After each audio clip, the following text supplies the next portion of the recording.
All right. Good morning, everybody. Welcome to the official Trade Talk channel, where I show you how I analyze price for the most consistent and higher probable entries to help you all become better traders. Today, we're going to be taking a look at Bitcoin, some Forex, and the other things. In about 4 minutes, we have the PCE numbers. I don't expect a whole lot of volatility to come from the numbers, but we'll see what happens. And we'll go over a few things, and we'll see if we can't find a trade. Currently, I did take a short on USD JPY. It is obviously very bullish and has been for a long time, but we do know that the Japanese central bank is selling dollars and going to be buying yen. So I think the best way to approach that would be looking for shorts on USD JPY. We are into daily resistance, and like I said, this asset is extremely bullish, and the dollar does appear to be finding a bit of support intraday. We're gonna keep an eye on all of that stuff. But like I said, we got 3 minutes until the PCE. Got a bright screen incoming here, so I can show you the core PCE price index. It is a high risk news item, so we'll see what happens. Last month we had 4.6%. The forecast is that it will be higher, 4.7%. This is the Fed's favorite indicator for inflation. Is it going up? Is it going down? So obviously they want to see a lower tick. But the tick is expected to be 1/10 higher of a percentage point. So a higher print than 4.7, I do think that would probably cause the dollar to find support and get a nice little bullish pop. A lower print, we could see Bitcoin and risk potentially catch a bounce. A much lower print would be very, very bullish for risk, in my opinion, and a much higher print will be very, very bearish for risk, in my opinion. All right, so we're going to keep an eye on that. We'll see how price reacts. If we go over here to the S&P 500, you can see that we have made fresh bear market lows. We made fresh bear market lows on September the 27th. And if we go over to our indices watch list and look at the Dow Jones Industrial, you can see that it made fresh bear market lows over here on the 23rd. So this was the leading indicator telling us that we could potentially see new fresh bear market lows on risk. And boom, there it is. Now, obviously, people are buying it down here because, well, that's what people do. And if you were going to be a buyer, yeah, buying it down there is not a bad idea. Just make sure you got your risk situated. You know how much you stand to lose if indeed price does want to roll back over. The only one that has not made fresh bear market lows is the NASDAQ.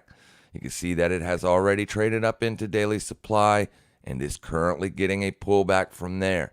You can see this intraday like this.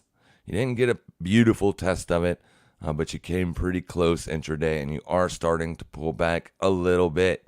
You are bullish on the day, so that you have to keep that in mind if you're trying to take a short. Also, if you're trying to take a short on today's price action, you may literally be trying to sell what could possibly be the very low for a while. But we'll see what happens. I think you're going to see new lows on Bitcoin. My stance was that the lows were in.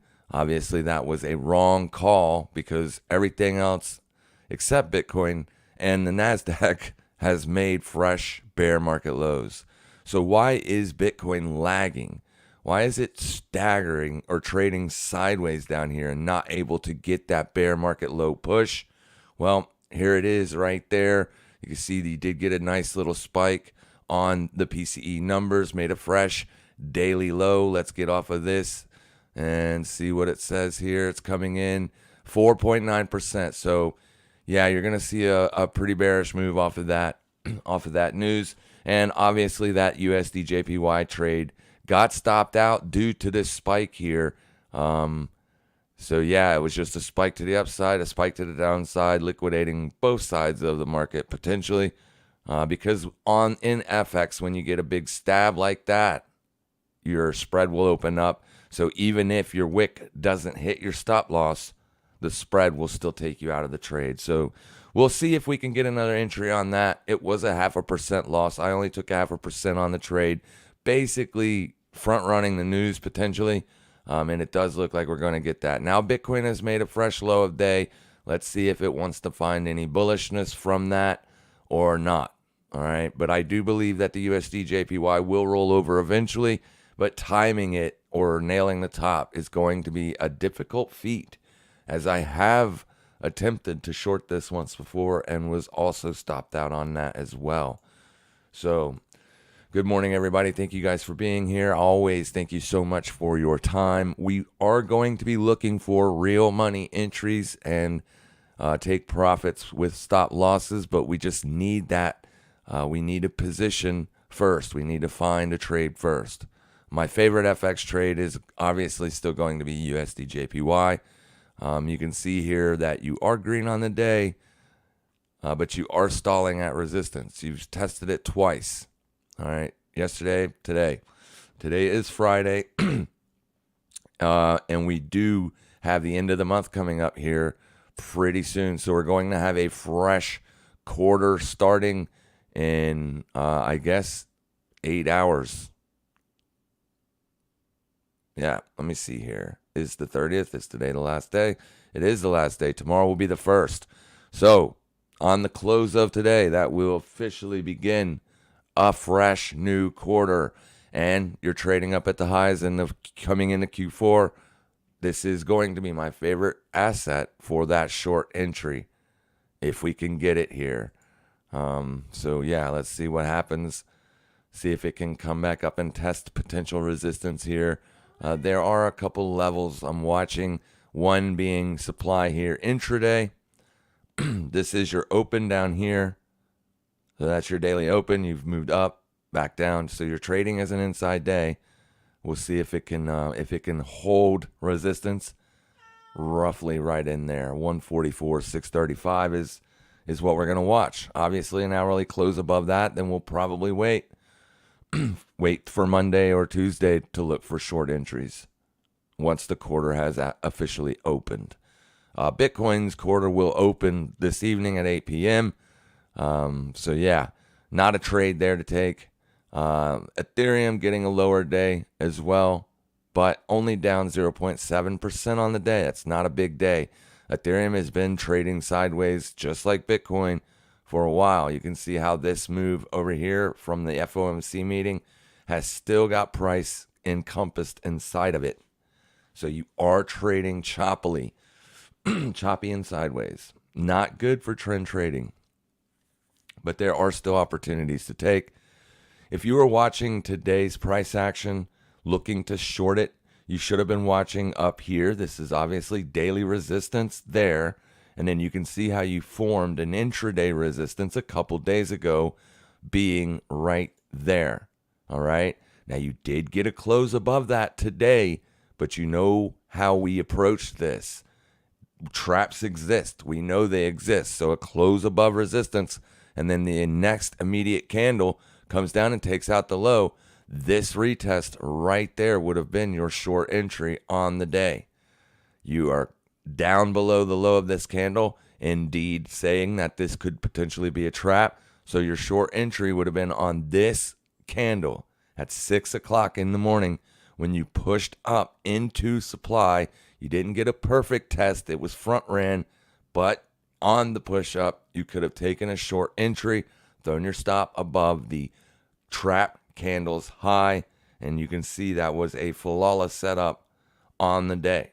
So if you were looking for the short trade, 6 o'clock was the time to take it. That is when your signal produced itself. I myself did not take it because I am still in the short that we took on Friday. If you remember, Tuesday. Sorry, apologies. My days are all screwed up because of the hurricane. All right, Tuesday, we had a live stream, a public live stream. We took a short trade on Bitcoin right up here at the high of day. That position is still on for me. I did take profits, obviously, on the move lower. We did indeed get that move that we wanted to see, but we weren't expecting it. We just wanted to see it, and we got it. You completely smoked the previous bullish day, and that happened really quick, and this was due to some Fed speech saying that they're afraid that they hiked interest rates too much, and that trade ended up being an absolute monster of a profitable trade. Yeah, I made way more on that follow-through move than I did on the original trade. And that's fantastic when that happens because I did it zero risk.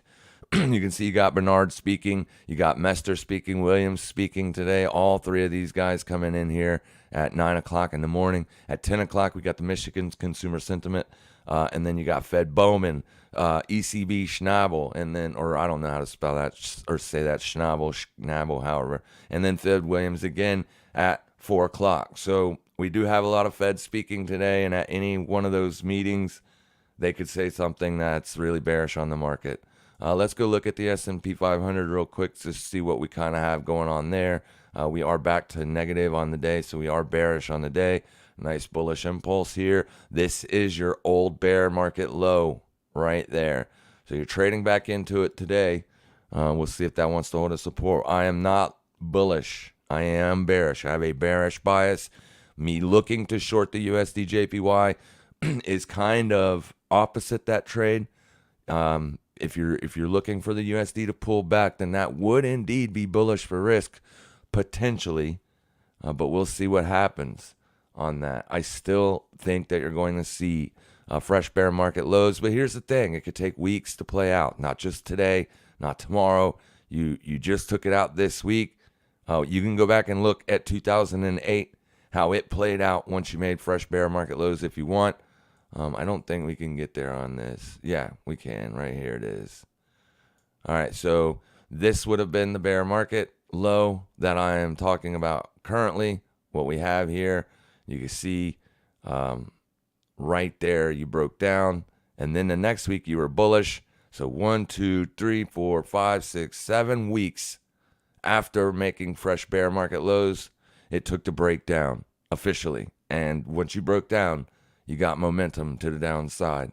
So if you're looking for a continued bear market to play out something similar to that, just remember, because you've made fresh bear market lows does not mean this thing is going to break down right now.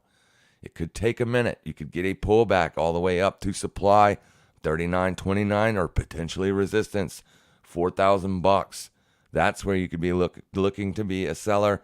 Obviously, you can't sell into support.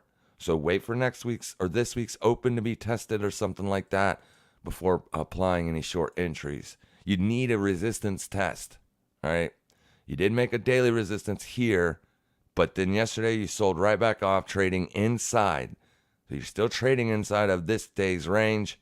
So any trade back up to 37.17 could potentially be a bearish entry. Bitcoin did take out yesterday's high, so it's making fresh bear market, or not fresh bear market, sorry, fresh daily lows. You will have daily support at around $19,077. So if you get down there, that could be an area to take profits if you did already short this at 6 o'clock. Maybe start taking profits now. You are into a swing low for intraday support. There's another intraday support. This is daily support. So you do always want to be taking profits in the move to support if you're short. So that way, if you do get a bullish bounce and it comes back and stops you out, you did, in fact, make money. And that is the goal, to consistently enter the market with a position and exit the market with profits.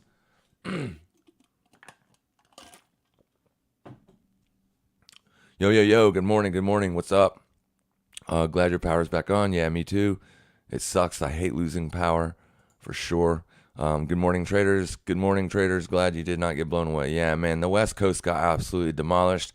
If you live on the West Coast, you're probably not watching this unless you're watching it on your phone.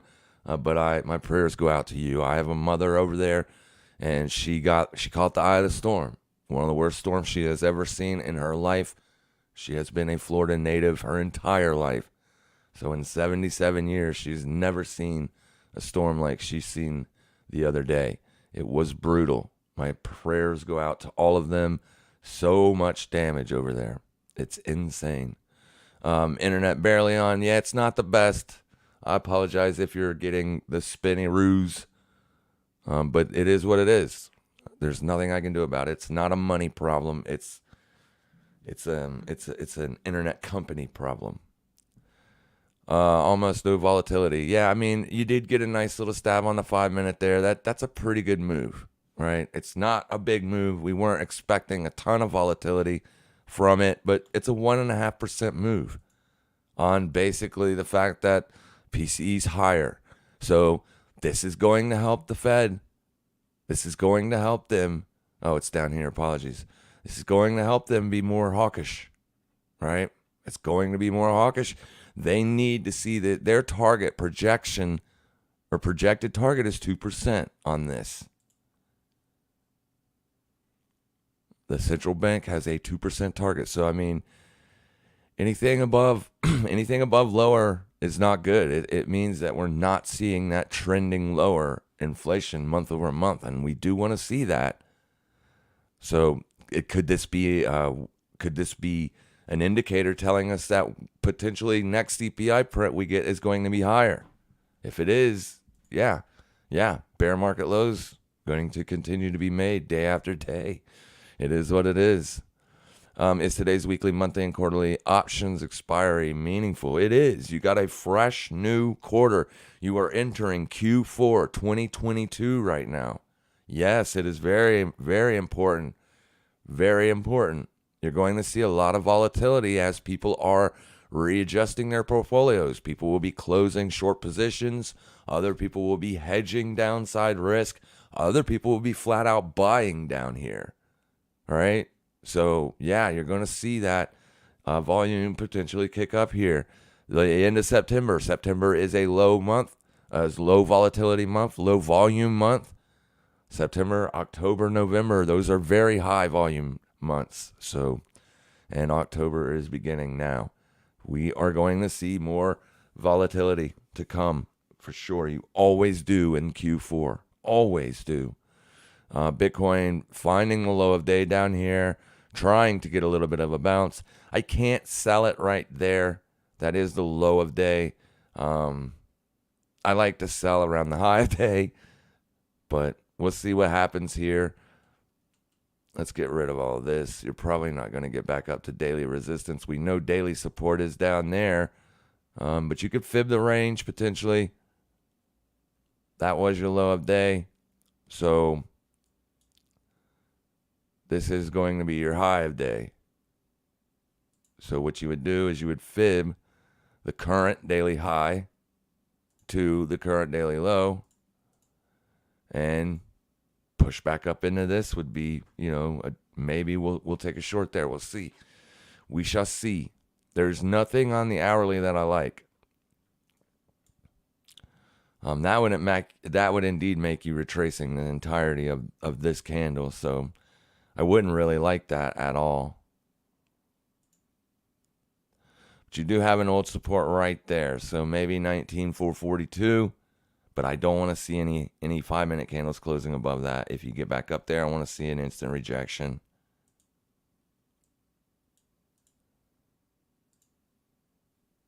And by taking a new short down here, it will obviously destroy the cost basis on the other short that I am already in from Tuesday.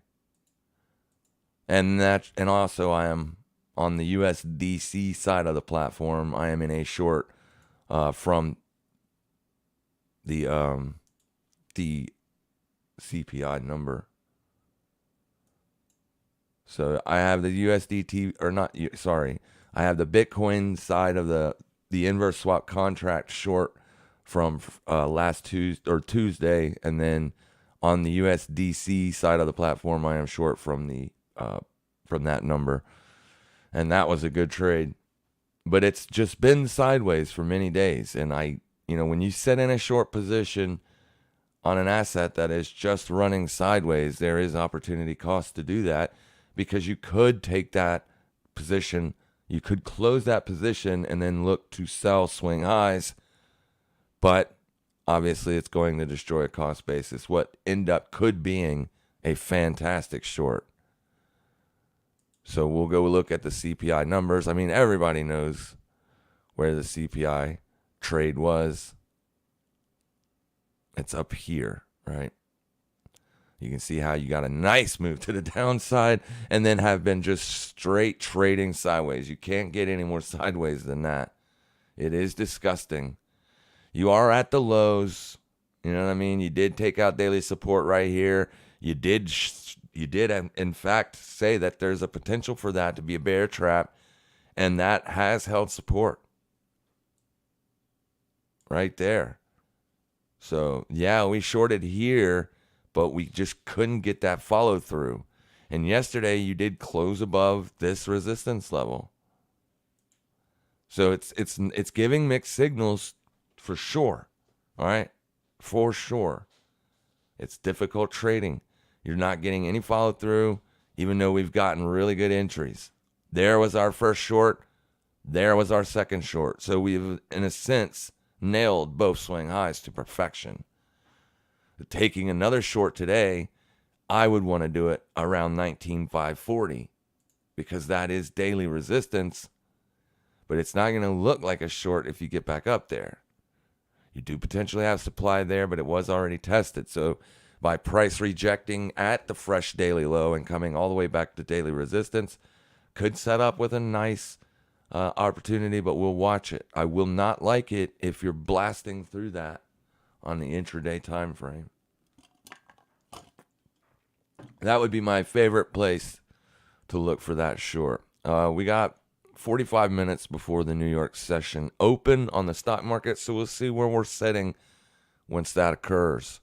But if you guys have a setup right now, let me know about it. I will go look at it.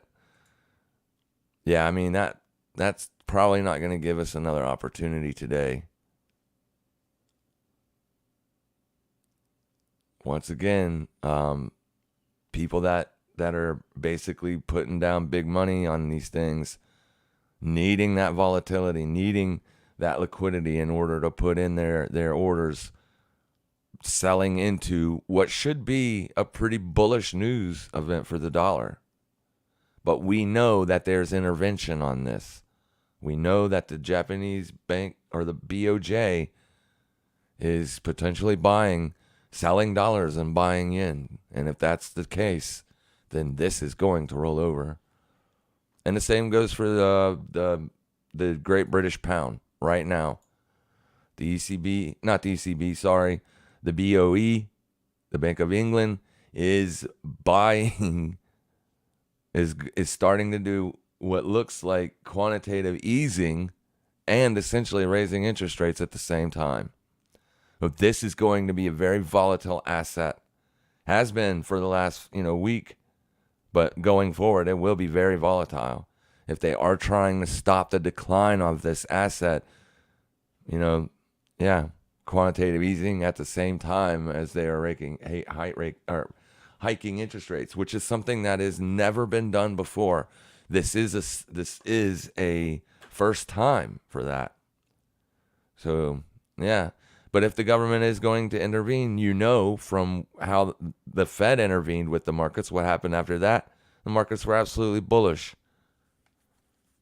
So maybe this becomes absolutely bullish. But you still need a support test, right, to buy it. And if you remember, on this very day, I said watch to see where this day closes, as if it closes bearish, then that could potentially act as support moving on.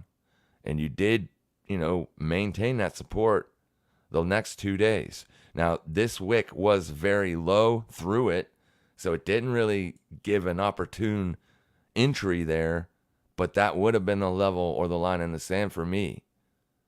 But like I said, timing it would have been difficult. Getting back above it would have been a place to look to potentially be a buyer, and then you got stopped out at 7 a.m., and then the move happened. So yeah, that's would have been the level for me, but it didn't really give a setup. And I'm not bullish on it. I am bearish on it ultimately, but we do know that the Bank of England is going to step up and start potentially buying some bonds or something to put a bid under this or to keep it supported nonetheless. We'll see what happens to it. I mean, I just honestly believe that this big rapid move to the downside was based purely on stops. So many people was trying to call a low of this for so long. I just think that was just a massive liquidation spike, a long squeeze, if you will. And then as soon as that happened, 2 days after that, you have formed intraday support. And where it currently is from these bear market lows or all-time lows, you're up 7%. That is a big, big move in FX. And that's happened in the span of a week. Here's your weekly candle. There's your weekly range. Big move right there. A lot of movement going on inside of the pound. It trades quicker also, so make sure your risk is situated. Today, looking like you were going to be coming off, but this new news has definitely done something here on the DXY. It is being methodically sold off. Your 10-year is coming off as well. We noticed that the other day when we were potentially looking for new fresh shorts on the Bitcoin. We seen this happening, so we held off on it. Big move to the downside, right? And it's not a big move, but it does look a little bit toppish. If that happens, the dollar will roll over, and you could potentially see risk and everything else catching a bid. But we just got to wait and see. We'll trade the daily ranges. We are market operators. That's what we do. We enter and exit positions inside of the daily range. We look for our edge in there. So if one is bearish, you could watch for daily res, which is there at 19,540, or you could watch for daily supply there at 19,412. That looks a little bit better, so maybe watch that. He doesn't use Heikin-Ashi. No, I do not. I use standard candlesticks because they tell a story. I mean, I don't need to use other indicators to tell me what price is doing and what I think the market participants are doing based on what price is doing. But like I said, when Bitcoin trades absolutely god-awful sideways and is not respecting resistance and support levels and essentially bouncing around from support to resistance, it's difficult to trade it because you're getting closes above resistance. So now you think you're going to see bullish continuation, and then you get the reversal. It's difficult to trade it. But that 6 o'clock candle was the absolute best shorting opportunity. I just hadn't made it to the office yet. If I had have, inside of our Discord, we would have been taking that short for sure. Absolutely, because we have a bearish bias ultimately.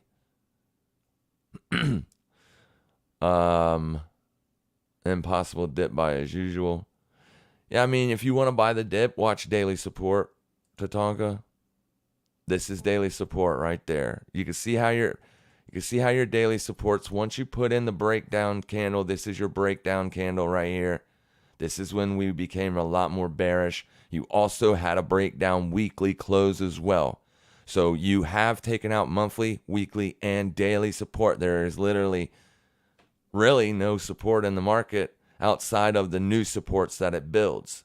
But when you have an overall bearish bias, you're looking to sell resistance levels. But if you are bullish, if you do think that the dollar is topped out and is going to roll over and risk is going to break out because so many people are bearish on the market, I've never seen anything like this. So many people are bearish. And typically the lows is where you want to be a buyer, right?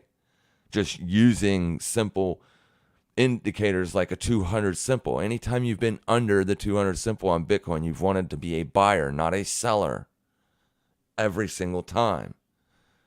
But I'm not seeing on-chain data. I'm not seeing the buyers in that on-chain data. But price is obviously struggling to break down. And what you have done is you have made higher support here, then another higher support there.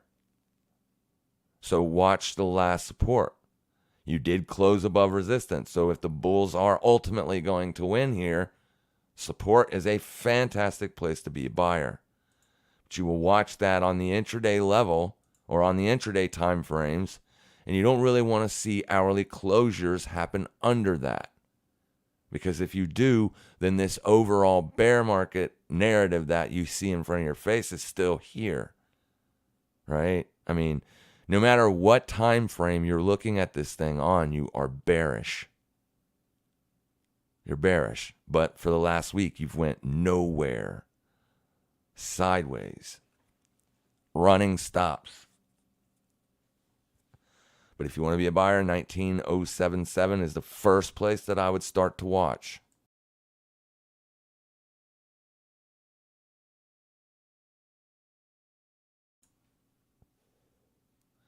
All right, so let me just show you what I mean by that. All time frames are bearish. Your 3-day, you're not so bearish. All right, you're currently bullish there. Even on the weekly, you're currently bullish. 2-week bullish, monthly bearish, 3-month bearish, yearly bearish. So from your year and down, trend is lower. Quarterly is lower. Now, to be fair, this quarterly didn't do anything compared to the previous quarter. I mean, this is a very small range candle. Tiny, just straight choppiness. All of Q3. It did nothing. Just sideways. Chop, chop, chop. But monthly support is holding. Today's closure will be important. You're trading under it. So you have broken it, but you haven't closed under it. Today will be the test. Do you close under monthly support? If so, you will have lost every support. 2-week was lower. Weekly closed lower. Last week, this was the breakdown. This was the support. If I can get it here. That was support. There's your breakdown. There's your close below. That's why coming into this week, we had a bearish bias.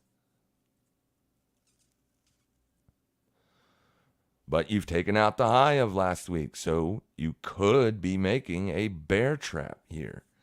But my problem with this scenario, with this narrative, is you haven't gotten anything going, right?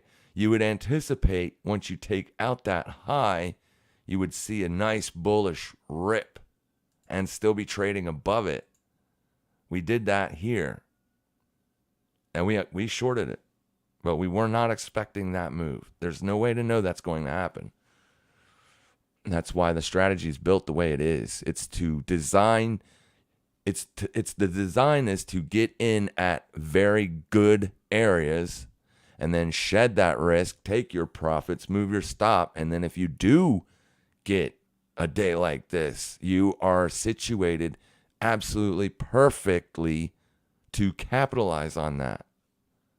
This was a fantastic trade that day because we had such a small stop. I mean, our entry is literally like there. Tiny stop. This ended up being like a 20-1. Fantastic stuff, but it has not been able to get any downside continuation. Which does indeed tell you something. The bears are not able to push it lower for whatever reason. Let's go look at Glassnode here. There is something I did want to show you. You can see that you do have exchange inflows happening. Also, have they peaked out? I don't know. But it has been climbing and climbing and climbing. And then if you sorry about that. If you look at price, your supports are climbing and climbing as well. But those inflows could halt suddenly, right? And get all of this. But this last down move happened because of Luna. Luna was liquidating all their Bitcoin. And it forced price much lower. Not a lot of accumulation going on there. And you can also look at the trend score for that accumulation. This is all exchanges. You can see there hasn't been a lot of accumulating happening for a while. Since the June low was put in, there was mad accumulation occurring there. But over here, nothing. people are losing interest in it. That's for sure. And it's, not trending.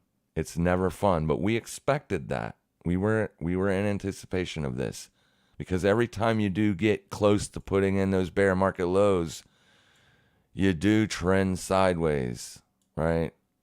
I mean, do you remember this time? I do. People were getting so frustrated, but the bounces were lower and lower, and then literally for days and days and days, you did nothing till that capitulation move happened, and then even after that, you did nothing.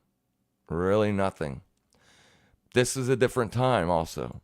Monetary policy was different because of this. Once this started to occur, the Fed decided to step up, start buying the repo markets, start propping up support or putting a support under the markets, trying to basically get investors to come back into the markets. And then you've seen the bull of all bulls after. We don't have that going on yet. The Fed is still hawkish, which is why everybody is still heavily bearish. But sometimes it pays to be the contrarian. If everybody else is bearish, you should probably be bullish. We'll see how this plays out. This is the weekly. Is that the weekly support? It is. So that's currently what prices is playing around with here. But it does look like the sellers are regaining their foothold here. Each time you've gotten that bullish push, you've been sold into. Why are the PCE numbers colored blue and not red? I don't understand it either. I don't know. We do know that the Fed is wanting 2%. That's their goal. So they want it lower. I think that's just a mess up on Daily FX's side, but they are the people that run this website are fundamental analysts, so they know better than me, right? But it's not what we want to see. I mean, if you look at how what the market did. So we just got a new. It's 9 o'clock, so we just got a brand new hourly candle. So this is your Fed candle or the PCE number on Bitcoin. It's bearish. On the dollar, it's bearish, right? So it's not as bearish because you closed, back up, but it still was a bearish candle. And there's 830. So there's the actual number itself. A spike to the upside and then right back down. Ethereum, same thing. Down. Bitcoin's down. So you're going to get a mix up like that. I mean, it's just, we got to give the dollar a couple more days to play out. It does look like it's found intraday support for now. So we can look to be bearish again. The dollar's up 0.69% on the day. So it was nice and bullish. It got really bullish coming into the number. It bounced down there. And just look how you put in a support right there, closed under it, then up. So it's set in a bear trap, essentially. And straight up. And what time did this happen? There's your 3 o'clock candle. 4 o'clock. London session open. Set. The low of day. And moved away. I know people have a hard time with that, and I don't understand why.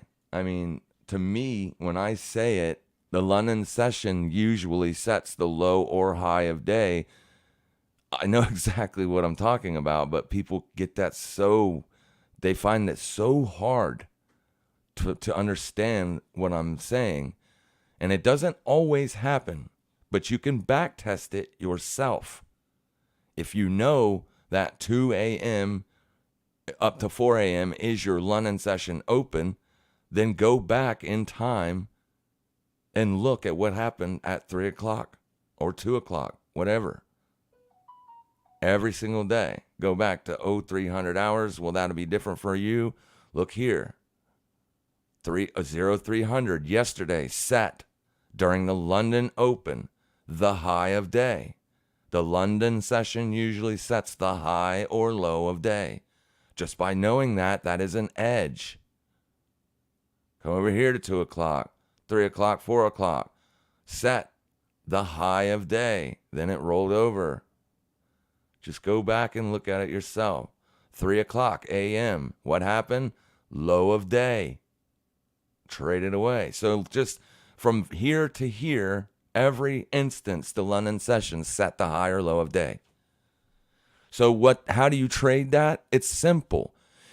If it's 2 o'clock in the morning and you're trading near or are making fresh daily lows, there is a potential that it's going to reverse, right? How do you do that? Well, you find the support level, a relevant support, and you watch price at 2, 3, 4 o'clock in the morning. If you're trading on the lows, which you were here, you were trading on the low at 4 o'clock, you set the low, closed higher, you could have just bought it there and set a stop there, up. That's a huge edge. Also, I'll give you another statistic. In the stock market, because the stock market opens at 9:30 and closes at 4, so there's tons of gaps in stocks. But from 9:30 to 4 is you're going to be your high and low of day, and usually by 11 o'clock, that is in. Either the high or low of day is in by 11 o'clock. Not always, but statistically it happens more times than it doesn't. So there's a mathematical edge there. It's roughly 70% of the time. So you could just set up a strategy to do just that. I don't get up during the London session, right? I get up and trade the New York session. So if I wanted to be a London trader, or if I was in London, I would be trading the London Open. It is the best time to trade because of that statistical edge.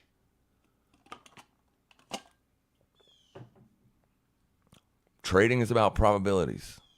No strategy is 100% effective. Everything works in trading, just not all the time. Yes, Wes, my mom is good. Yeah, she's fine. She's fine. The house they are living in is destroyed, but she is fine. Yeah. And if they need my help, obviously, I'll be over there to help them.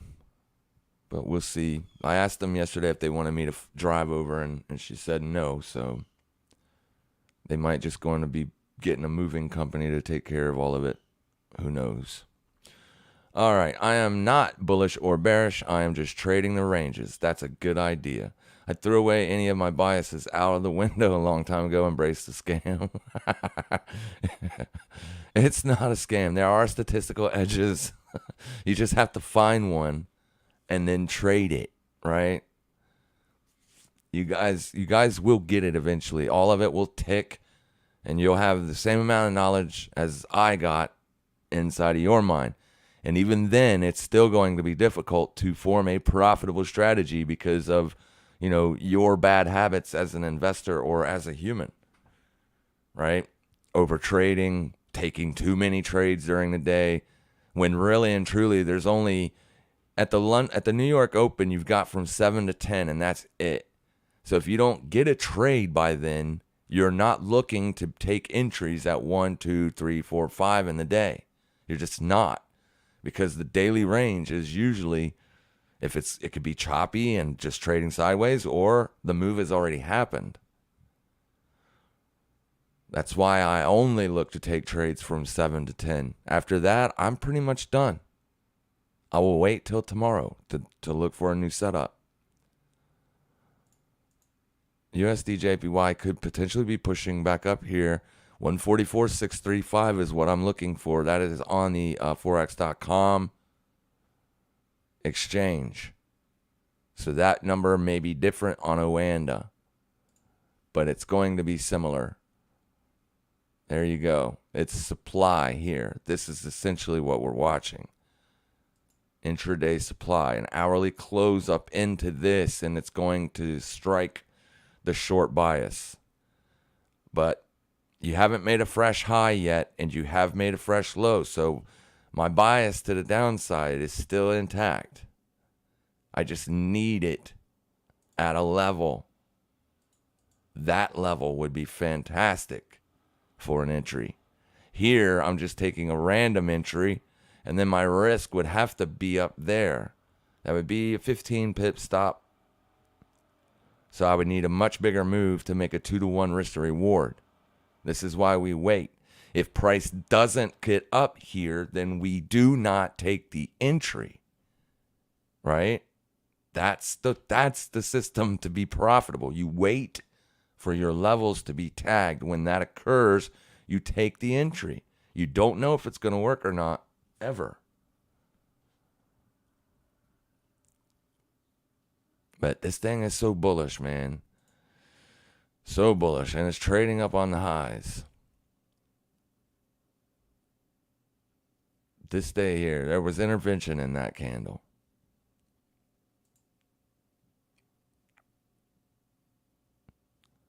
So we'll wait and see if it gets up there. Let me set an alert.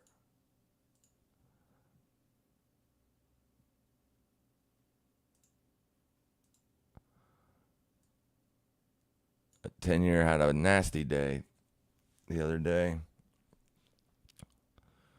SPOO's just trading lower on the day, but your point of control just happens to be near the lows of the day. So you got to keep that in mind here. And you're trading around the bear market low. You have a fresh bear market low down here, but this was the bear market low. That level is still yet important, either until you start trading under it. But you do have a ton of volume setting here. I can't imagine that professionals are taking a short this low on the daily range. Is it possible that they are? Yeah. We'll see if we get continuation down. They are. Let me get these numbers up here just so I can see. It does look like that the buyers are stronger than the sellers. The bids are beating the sell volume down here. And you can see, let me brighten it up a little bit because you can barely see it. There. This is your daily range. This is your current daily high. This is your current daily low. So as of right now, this is your daily range, and the volume is stacking up in the bottom half of the day. And the bids are winning. We got 14 minutes left on the New York Open. Currently, Bitcoin isn't trading. It is trading at a support. Let's get ETH. No, let's get ETH down here and Bitcoin up here. All right, you do have a support there.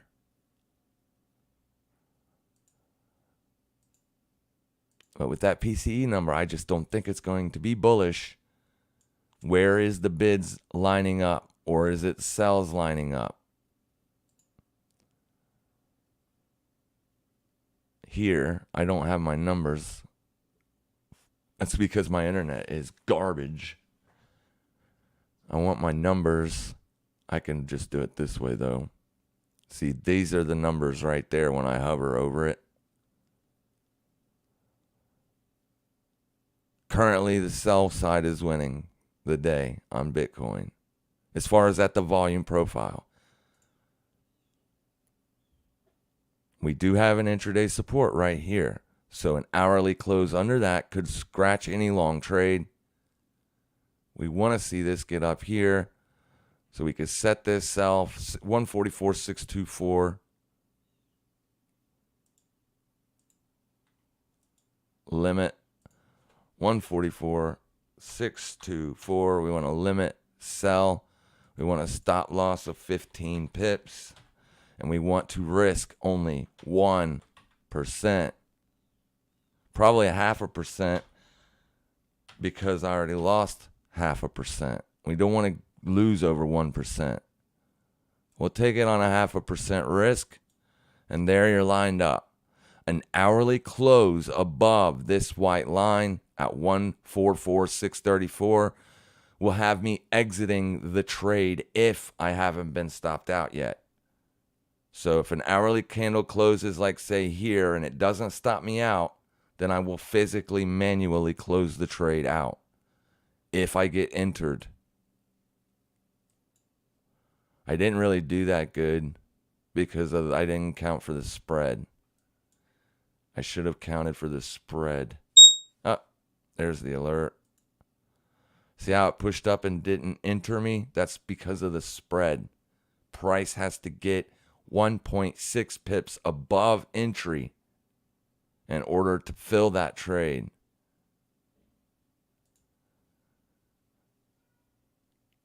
So I should have set the entry down here. So we could just mark it into it. It's not chasing.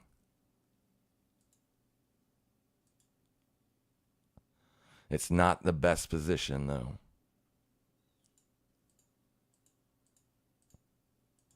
So stop loss should be high of day. Roughly, it's going to be about a 17.2 pip stop. 144,745 is the stop. My entry based on the spread, 144,573. I do have a bearish bias on this based on the BOJ intervention. S&P 500 is finding current intraday support at the bear market lows, the previous bear market lows. Bitcoin is trying to hold support at 19,259.06. So getting long this would indeed, if this rolls over, be the right trade, right? So even though I am ultimately bearish for the today's range, the trade could be a bid just based on where everything is. Now on Bitcoin, you have to look at this. The sell side is winning. The point of control is up above the midpoint of today's range. So this could indicate that you have more sell side in the market, which we know that we have more sell volume in the market. So buying here isn't the best position to take based on what information we have. Does that make sense to you guys? I'm taking this basically because I think it's going to roll over. So it's just, I don't have any physical evidence that that's going to occur. It's just a gut feeling. And those are typically losing trades. But there is no entry to take on Bitcoin as a sell down here. You could watch Daily Res. I wouldn't like it as much as a sell if it got up there, depending on what time it is when it gets up there. But I mean, it does look like the market didn't like the print, right? You are going lower, but they did buy ahead of it. Buy the new rumor, sell the news. Lots of volume up here, but it still isn't the point of control. It was probably earlier. Now the point of control is migrated down here, but it's still to the sell side. And Ethereum is breaking down. I don't know what level that is. It is an old resistance level, nothing more, which we don't have to mark that anymore. That would be resistance now. And then here are your two support levels. So it does look like Ethereum is going to eventually test 1294 again. But $1,300 is proving difficult to find any demand.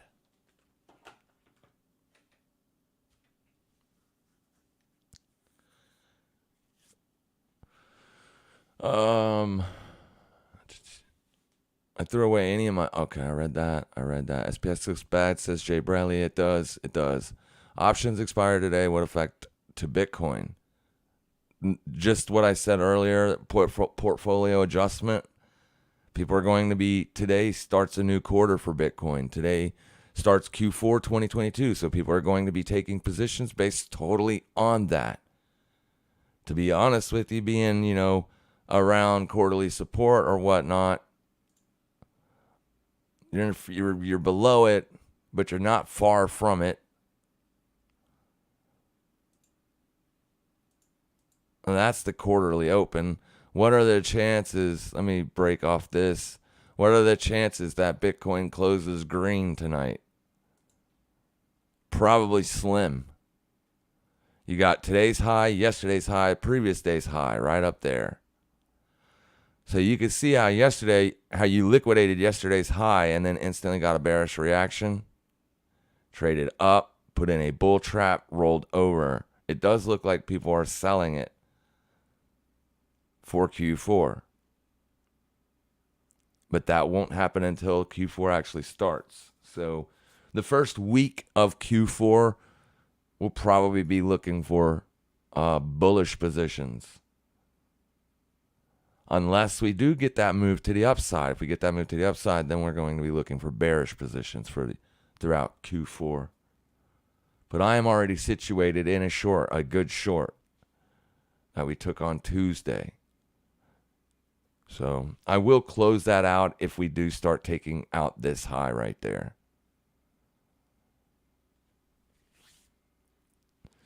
So here's the resistance level that we're currently watching on USD JPY. We do not want to see an hourly close above that. If we do get that, then it's going to look like we're probably looking at the wrong side of the market. I also can't get any volumes. Oh, this is Oanda. All right, perfect. I can get volumes on Oanda. And it looks not like a sell. It looks like bid.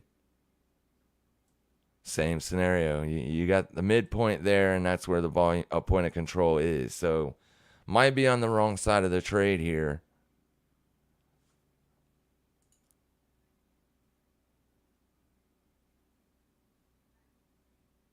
Let's see what it looks like down there. And it's mostly bid.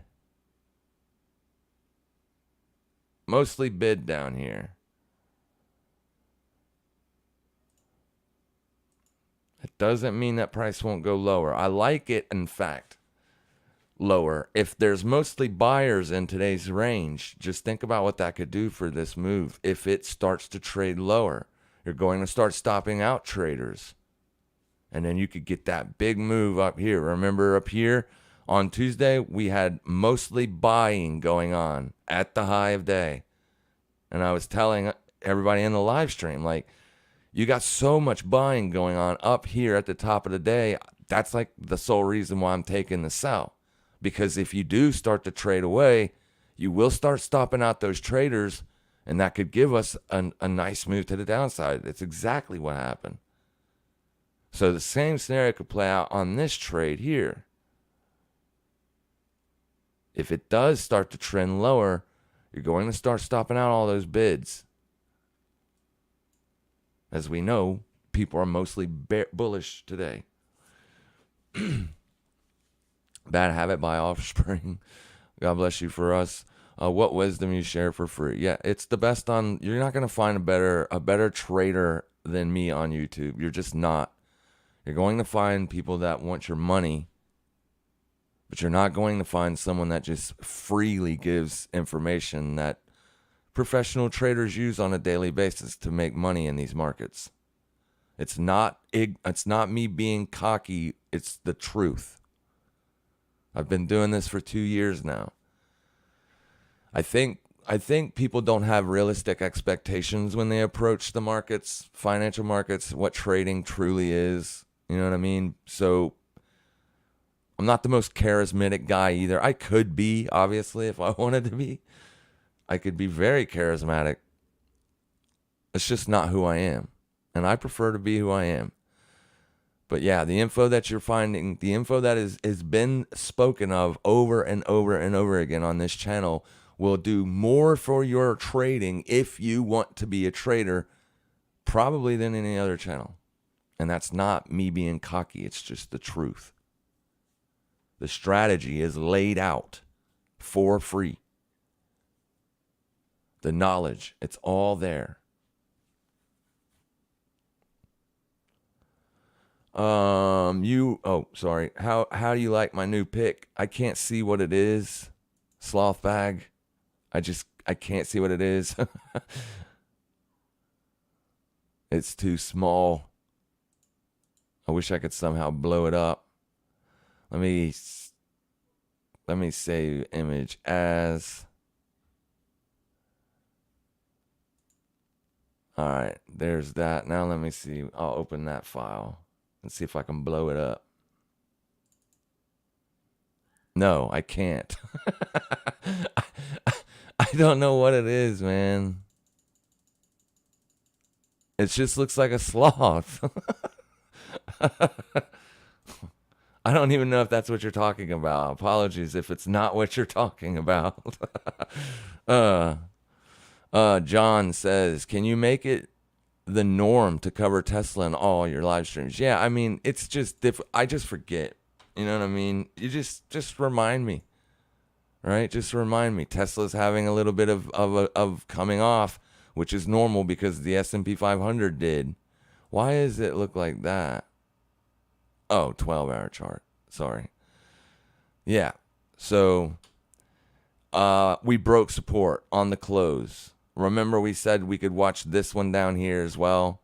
Well, pre-market, you're trading lower than you closed yesterday.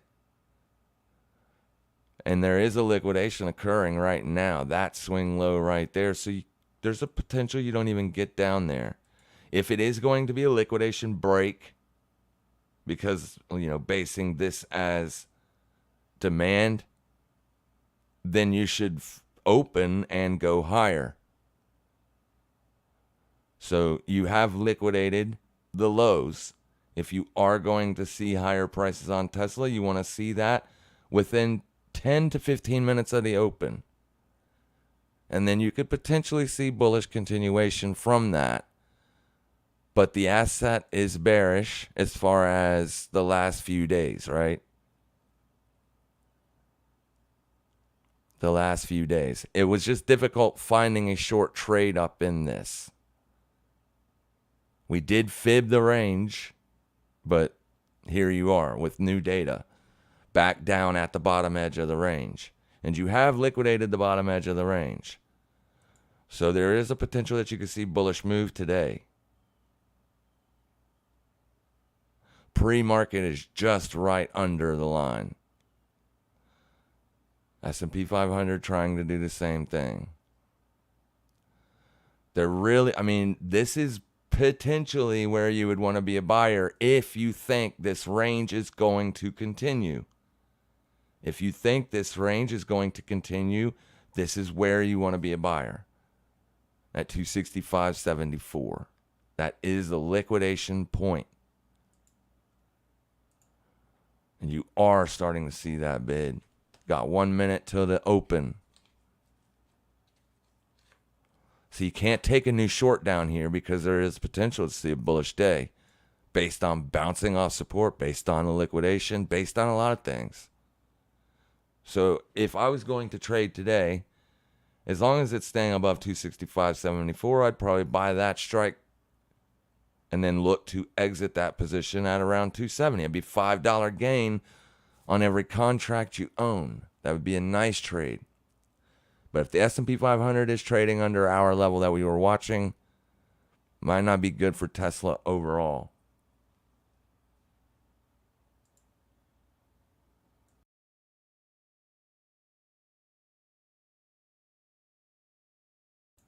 Here is the daily open, and you went straight down. So just give it a minute. Let's see how it reacts.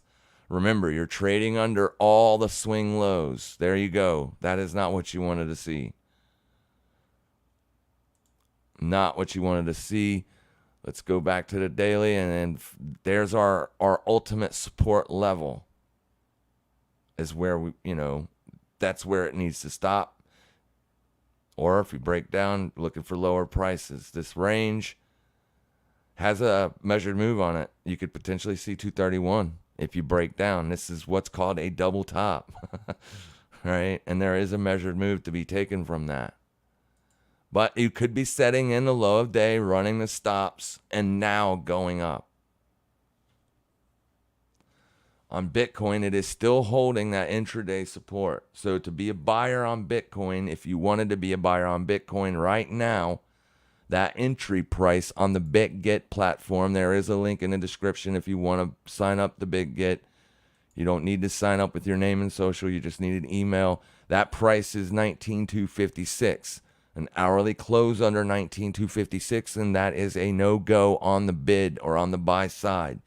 Target would be intraday resistance, which is right there. But if I were to take the long trade, I would take profits ahead of 19,579 because that's potential supply. But right now, the markets do look a little bit droopy. You are trading at the low of day.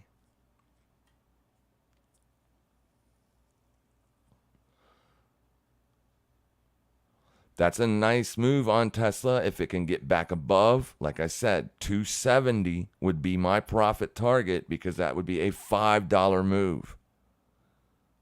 That's a lot of money if you own several calls at 265.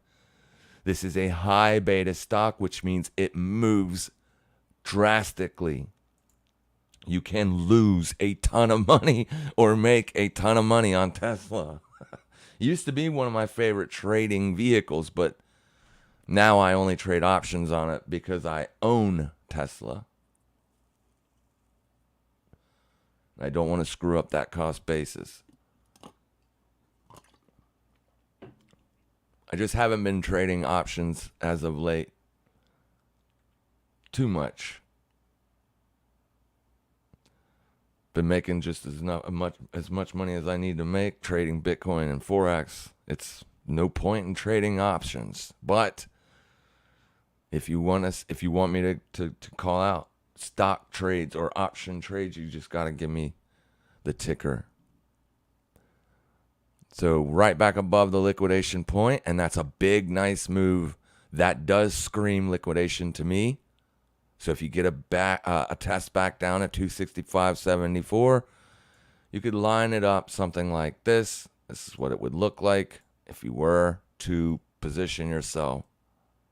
Get it under the current daily low, 270. That's almost a 2-to-1 risk to reward.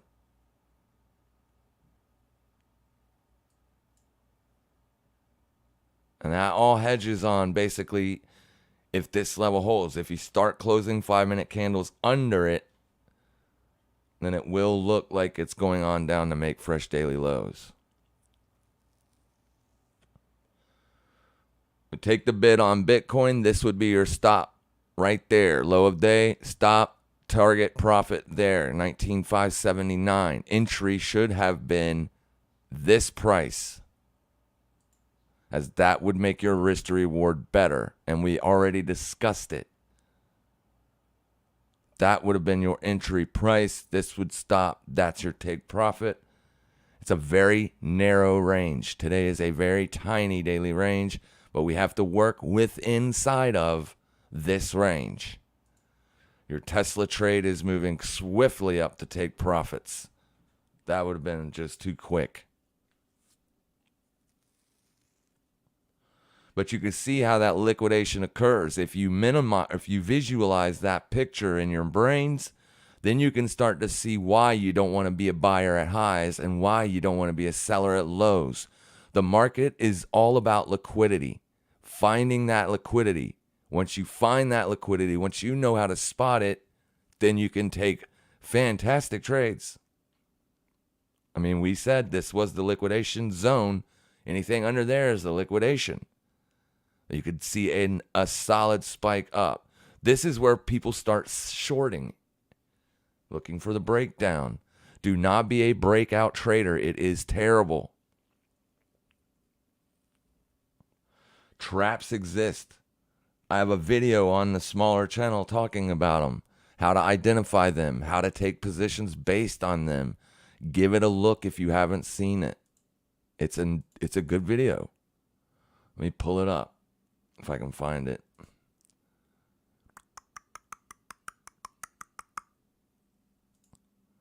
It is the smaller channel. I haven't put anything on it lately, but I will. I'm not going to put any live streams on that channel. It's just going to be quick videos. So here's the link for how to identify traps. If you haven't seen it, go check it out, as it is a fantastic, glorious strategy to deploy in these markets.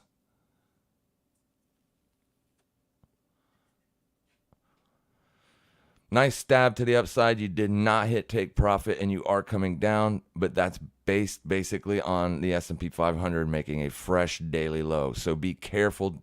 I don't know if I would take that entry now on neither Bitcoin nor Tesla with the S&P coming off like that. On the SPY, that's going to be just a fresh low of day. Yeah. Let's get the volume profile off of it. It's done its job. We already knew. We don't need to just look at it. Yeah, that's a good rejection. But this is the line in the sand. Trading under it, I don't like it.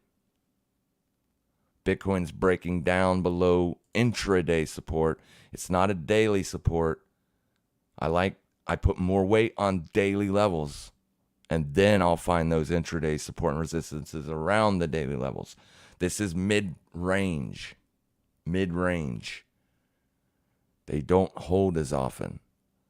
This trade will likely get stopped out because we are making that lower push.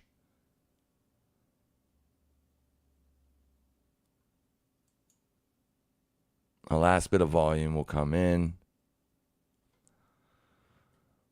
or the beginning of the volume. Your current high of day on the SPY is 362.77. So any pushback up into this is going to be met with heavy sell side, as that's going to be identified as potential intraday supply. And there it goes. See that? That first move was just a fake out move, right straight down, fresh low of day. But the day was leaning more bearish than anything. If it was going to be a liquidation trade, then it would have went. It just didn't hit take profit, which was just, I was just guessing in there. One could have played that much differently, but that's very fast. Big move coming in here. That is your bear market low on the SPY. So making a fresh bear market low, guys, and then retesting that low is not bullish. And I don't have to do anything on the short because I'm already short. We shorted this Tuesday. We're just still kind of sitting in it. It was looking bad, though. It was look like I was going to have to close that position. But ultimately, the seller stepped right back up at resistance. That was the best trade on the day. It just happened at 6. Do you use moving averages, and so which ones? I do use just your standard 21, 50, 100, and 200. I watch the 200 simple as well. My main moving average that I watch mostly is just the 21 on the daily time frame. I don't care about moving averages intraday. I just want to know where they are on the daily time frame, as that gives me a near-term bias. If the 21 is underpriced and price is making fresh highs, then I'm not looking for bearish entries. I will be watching support for bullish entries because it is trending up, and vice versa. If the 21 exponential moving average is trading above price or trending above price, then that lets us know that we're probably looking to sell resistance, simply based on the daily trend. Another indicator that I will look at is the oscillator known as the relative strength index. All I'm looking at is on the daily time frame. I don't care about this thing intraday. On the daily time frame, this tells me, are the bears in control of daily candles, or are the bulls in control? If you're below 50 your bears are in control. If you're above 50, the bulls are in control. But traps exist. This is a trending indicator. So when you're in a range-bound, choppy market, your trending indicators will provide false signals.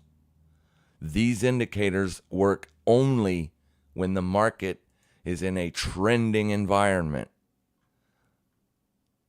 So price is trending under the 21. I am looking to sell resistance levels.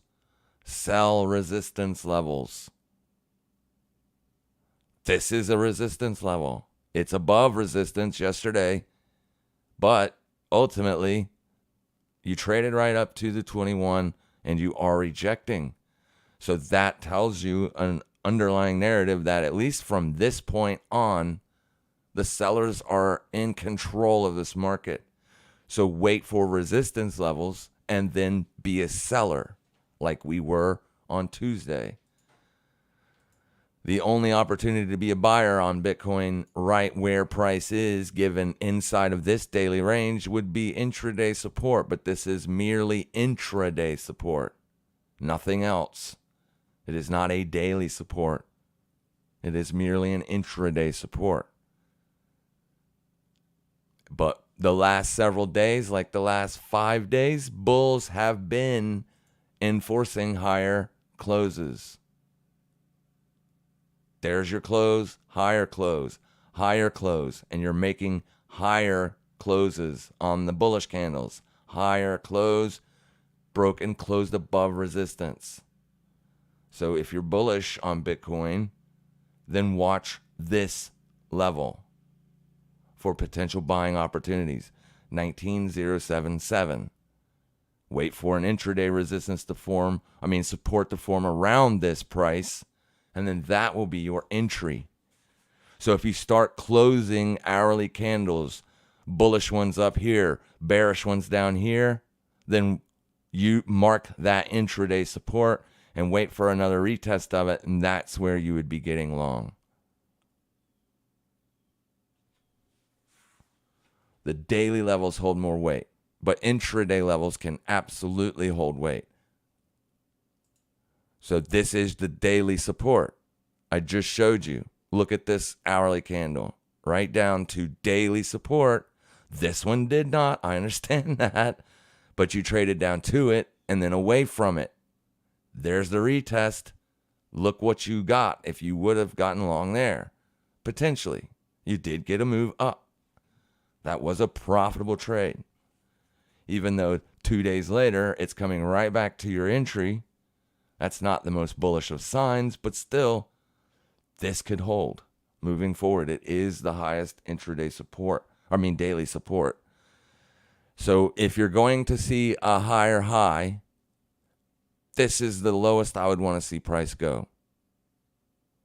Because it's basically going to be the midpoint from swing low to swing high. 618 retracement from this low to this high. Right there. And then your daily support is your last place. You get under that, you're going to be looking for new lows. But you can't short it down there. You must wait for a pullback to make a lower high to short. You're just trying to nail these swing highs, right, in a downtrend until the trend changes on the daily. If you get a close above the 21 and then the RSI gets above the 50, then you could look for daily supports to be a buyer. In anticipation of a newly trending move. But like I said, in a choppy range-bound environment, which you are in, those indicators, your moving averages and stuff will get you hurt a lot. So just trade the range. That's what we do here. Heath, you have potential. Thank you, Wes. Long WPM, WBD. The trade was down there. We got this marked out for whatever reason. I don't remember what it is.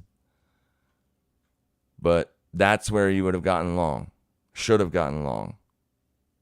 What is that? Is it a weekly level? It doesn't look like anything.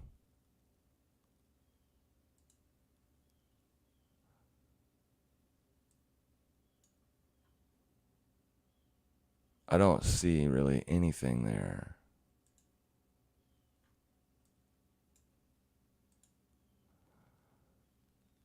It's just, it's old resistance is what it is. It's just,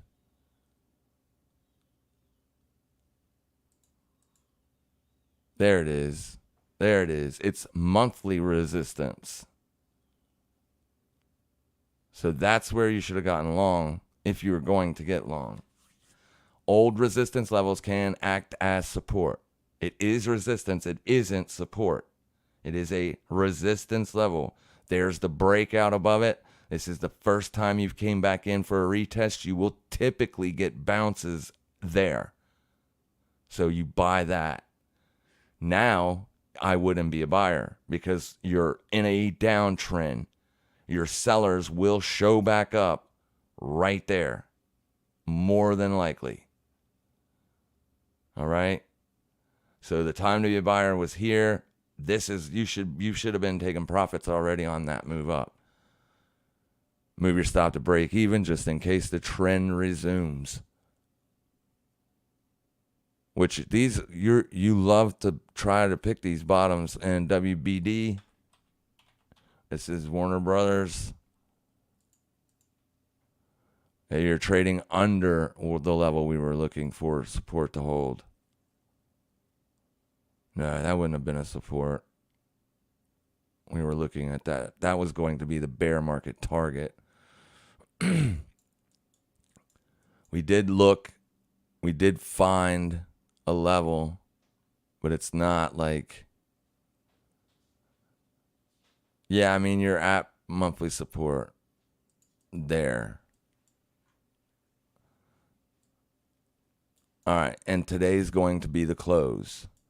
A close under 1173 is going to look bearish. This has momentum to the downside as well. Like, I wouldn't doubt it if you weren't almost oversold on the RSI on the monthly. Well oversold on the weekly. Well over undersold. And there is no bullish divergence. I would give this one time. Watch 1173 at the close of today. If you're trading under it, you have closed below monthly support. And then any more resistance levels, like say 1318, will be sold right back into. It's not looking good on that one. The other one did bounce, but that one not so much. Yeah, this looks like the sellers are going to load right back up. So I think your range for today is going to be lower. Tesla bouncing right back up. SPY trying to get a bounce, but that's a fresh daily low.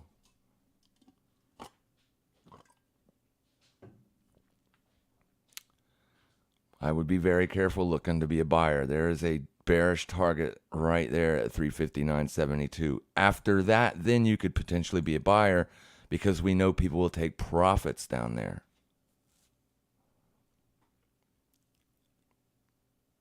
I love this close or getting ready to close. I love that for this trade. This is the longer term trade that I'm thinking of.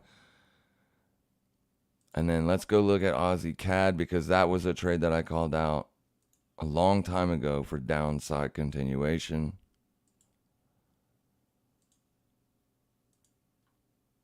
And I mean, it made a bull trap above resistance and then boom, rolled over. I had a bear market or a target on this of 87,386. It hasn't got there yet, and I am not in the trade.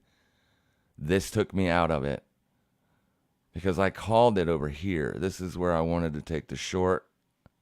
The next day it worked out, but then slowly it come right back, take me out of the trade, and then you got that expansion. So as long as you're not closing dailies above 89283, which is daily supply, I still like it lower, and I would take the short there again if it gets up there. If you close bearish today on Aussie CAD, then watch this price for bearish entries tomorrow, 88921. If today closes bearish, that's the key. Today has to close bearish. If you close above that, you're waiting for supply. If you close under this tomorrow or around the London session tomorrow, you could potentially look to sell that price. Or find hourly resistance close to that price. Tesla came down, made a fresh daily low, made a fresh daily high. That would have stopped us out had we taken the entry. That's just what we call on this channel random market violence. That's all that is. It's just random market violence. SPX so close to the 200 week. Yeah, it is. I call it invisible ribbon. 200 is right at weekly demand. Weekly demand from November 2020. 35.8790. It might. I didn't trust my trade on Tuesday and missed out on a 35% trade. Love how the market punishes my bad patience. At least you understand that.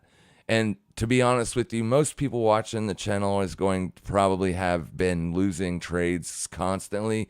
That does make your confidence bad. When you are constantly losing money in the markets, it is not easy to trust your position, your entry, your trade setup. Even me to this day, and having a fantastic win rate, I still occasionally do not like the trade that I am in, right?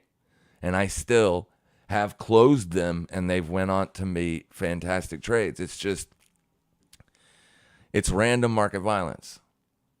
If you're finding yourself not trusting your entries, there's a very high possibility that you're trading with too much leverage. You need to lower the position size a tad bit so that way you feel comfortable in eating a stop. Once you feel comfortable with eating a stop, you will then start to make better decisions. It's a process, and with any process, it takes time to develop. Would you be so kind as to shed some light on LUNC USD? Yeah.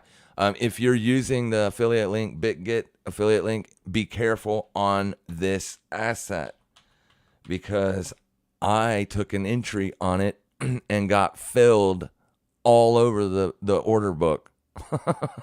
All over it.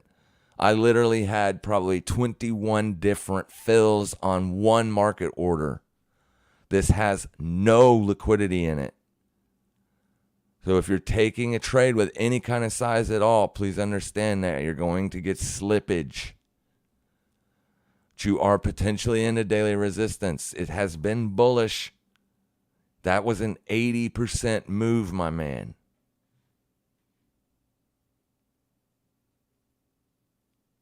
Commander Cream. I shouldn't say man because I don't know, but Commander Cream, that was an 80% move from low to high. This asset is very dangerous. Watch 309242. That is potential daily resistance. You see how you traded to it? Rejected from it. That's because that's where people are looking to short it. Would I take the trade now? No. What I would do is if you trade back to there, I would take a bearish entry on it. And if you close above here, I would exit the bearish entry. All right. Because that's daily res, there's intraday res. You should not get above that if the trade is ultimately going to be a short.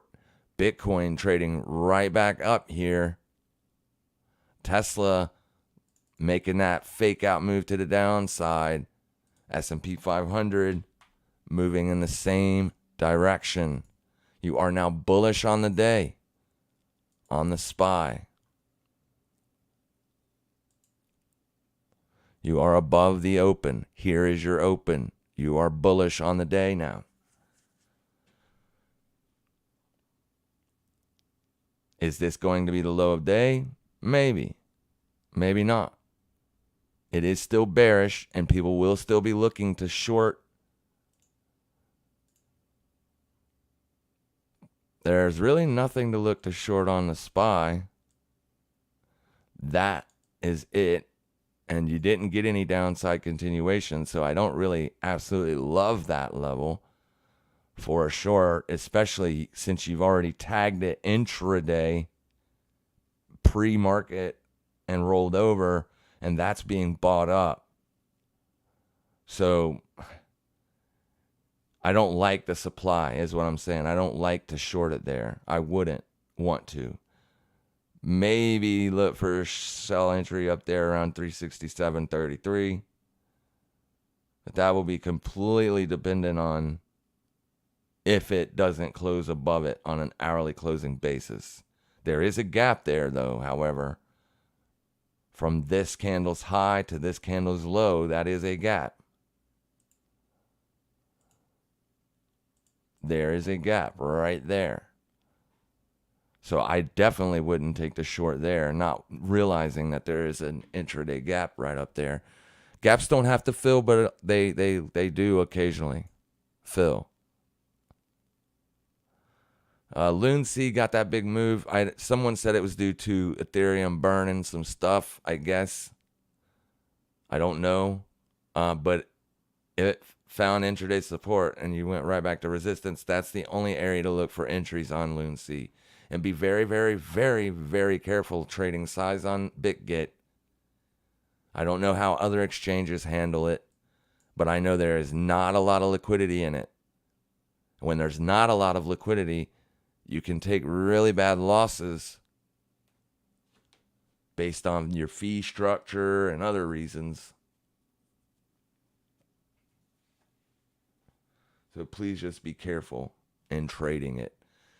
If you're looking to get another 80% gain, then you're doing this wrong.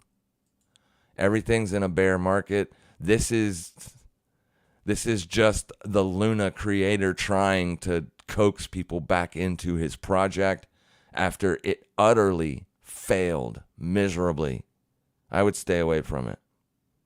Only reason I would only be looking for shorts, but you've lost 99.9999% of it, so there really isn't much to even gain from shorting it. It's just there's not much liquidity in it. Be careful. I traded it once, and I'm not doing it again because I took a miserable loss based on the fills. And when I can't control where my entry price is, then I don't trade the asset. So when you hear me talk about something and say this thing doesn't have no liquidity, I wouldn't trade it. It's experience. Interest rates coming down today should cap the DXY. What interest rates? You mean the bonds? Yeah, if the bonds are rolling over, then the DXY is likely to do the same. Hence the USD JPY short. Yeah, the 10-year took a pretty good hit the other day.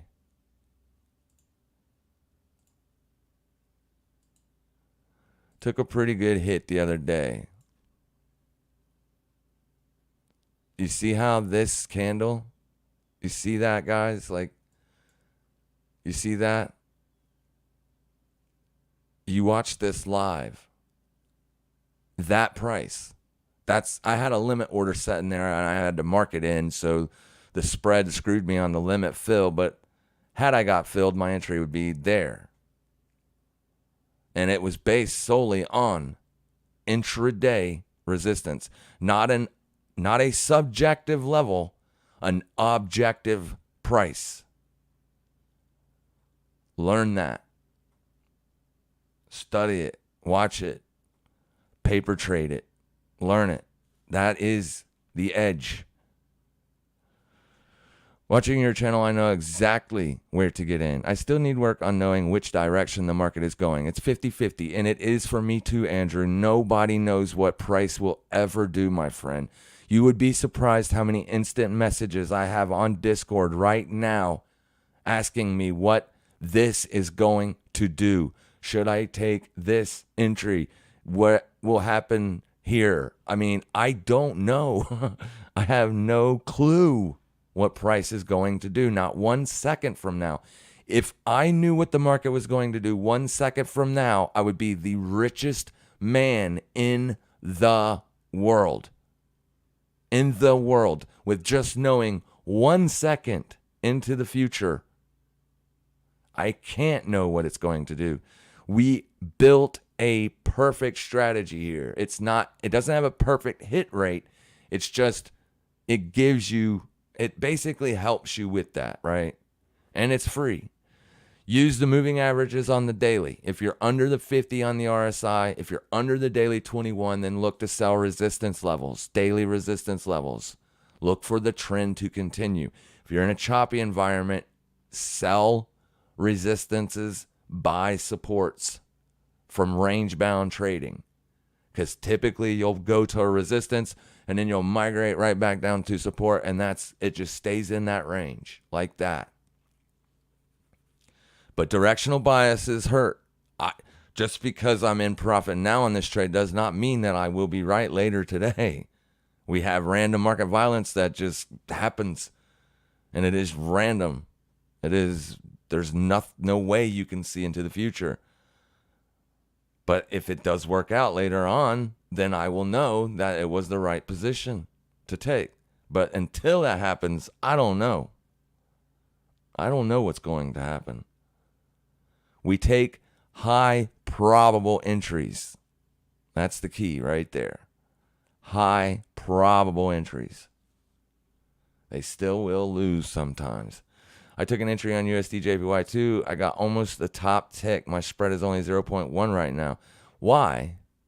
Are you on a feed?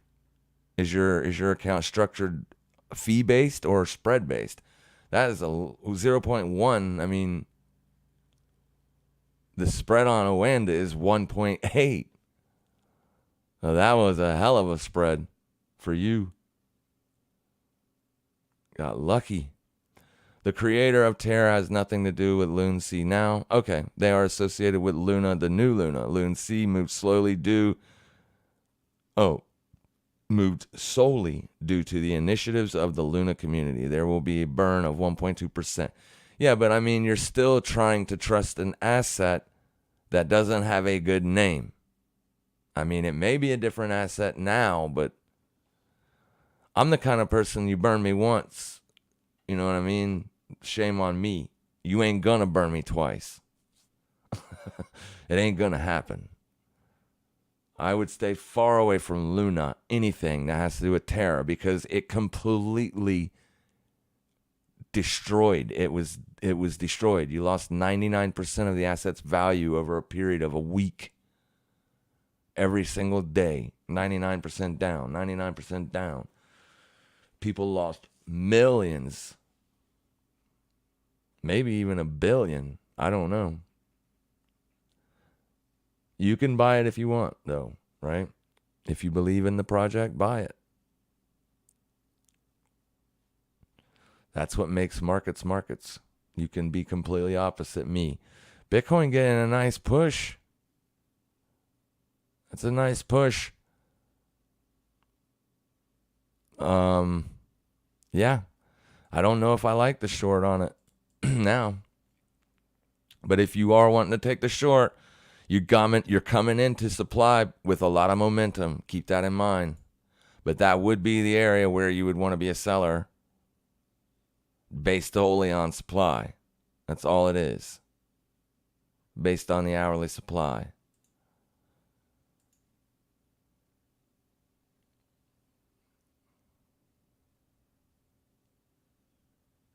So I don't think I would want to see even one 5-minute candle close above that price. You're coming in hot We don't like to short things with a lot of bullish Momo. Unless it clearly rejects there.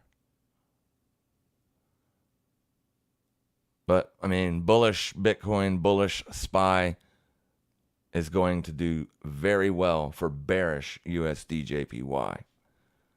Let's get the dollar up over here so we can see what it's doing. Yeah, it is starting to find a little bit of a top here for the last couple of hours. Coming off of a decent downside move also. You are into support. Potential support is there. You didn't get even close to hitting it, but you might today.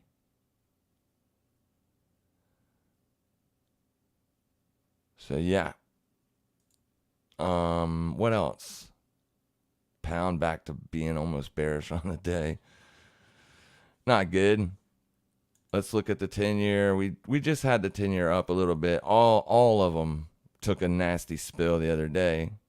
5 years, same thing. 20 years, same thing. 2 years, same thing. It's not as bad. But I mean, this has been like, it's insane. The bonds, when they're ripping higher like that, they're screaming bearish. It's screaming bearishness. And that's a big move from 2.53% up to 4%. Vroom, up. It's into support, but if the, you know what I mean? If the bear market's over, the dollar's going to find a top. It's going to. And then the risk will find a bottom. And it'll be too late for most. Bitcoin trading above this, if Bitcoin starts trading above all these highs and consistently making higher highs, I will close that short position down, the one that I took Tuesday. All right? The one that we took Tuesday. If you're still in it with me, if we start taking out this swing high and trending higher, I will exit that position. This is the price where the short trade could still end up coming back in today. That's your entry. That's your stop. Based solely on intraday supply. You came into it quickly, but the range is small. Today is a very tiny range day. It's a baby daily candle.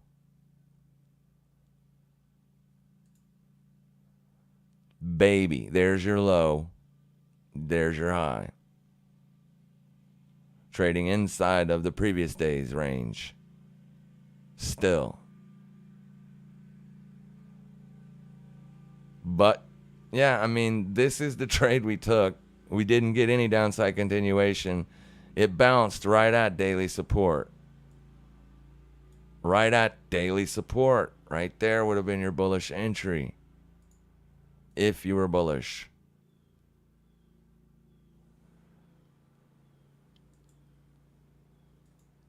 I mean, look at that test. Bing. It would have been hard to buy that. No doubt. That would have been a very difficult decision to make.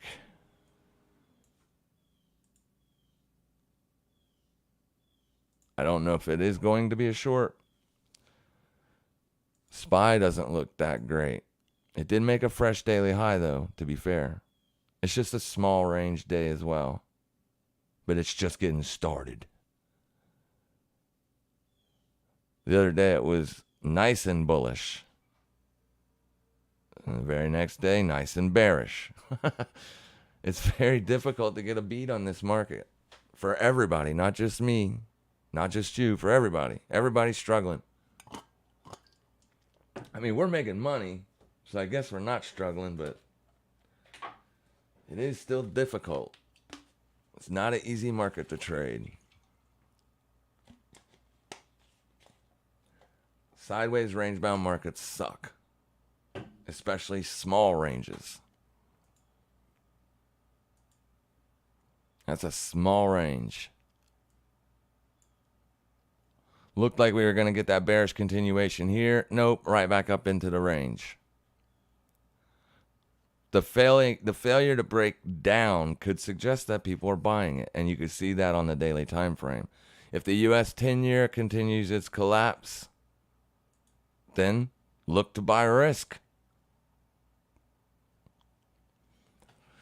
You can trade Leucine as a meme coin. Yeah, you can. You can throw a little bit of money on it if you want. Congratulations on your $1 trade. Got to run. Thanks for a great session. You're welcome, Tom. Thank you for being here. It hasn't played out yet, but I'm hoping it will. The bad people government. What broker do you use with TradingView? I use Oanda and Forex.com. Oanda and Forex.com. Oanda is my main account. They have the best spreads. Not better than IG, but better than most everybody else. See there, 1.4, 1.5 pip spread. That's not bad. You don't have to trade with a spread account on either one of those brokers or exchanges. You could trade with a fee account where you won't get filled via a spread. You will get filled at the nearest bid or ask, but you will get charged a fee for the entry and a fee for the exit. I just choose to do the spread account because it's cheaper. Or not cheaper, it's just easy, right? I'm not looking for, one or two ticks in my direction. I'm looking to catch trends. And if you catch the trend, the spread isn't going to matter. But if you're looking for tick trades like very quick scalps, then you want a fee structure, not a spread. Because just taking the trade, you will be in a loss on the spread. Bitcoin pushing right above supply. Like I said, trading above that, I would not be interested in taking the short. I would almost want to have seen it reject instantly. And it might. You haven't closed the 5 minute above it yet.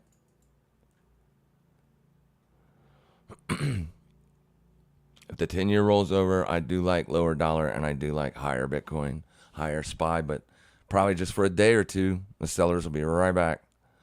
Oh, and the leverage sucks? I wouldn't say that. I mean, I got 50x on some pairs. It does suck on like pound yen. You're not going to be able to get 50x leverage there, but if you want more than 50x leverage, go with a different exchange. It's in America, that's as high as you can go. That's all it is. But you can use whatever company you want, man. That's just the two I use. I live in America, so I trust Oanda. I don't like Forex.com that much because their spreads are terrible.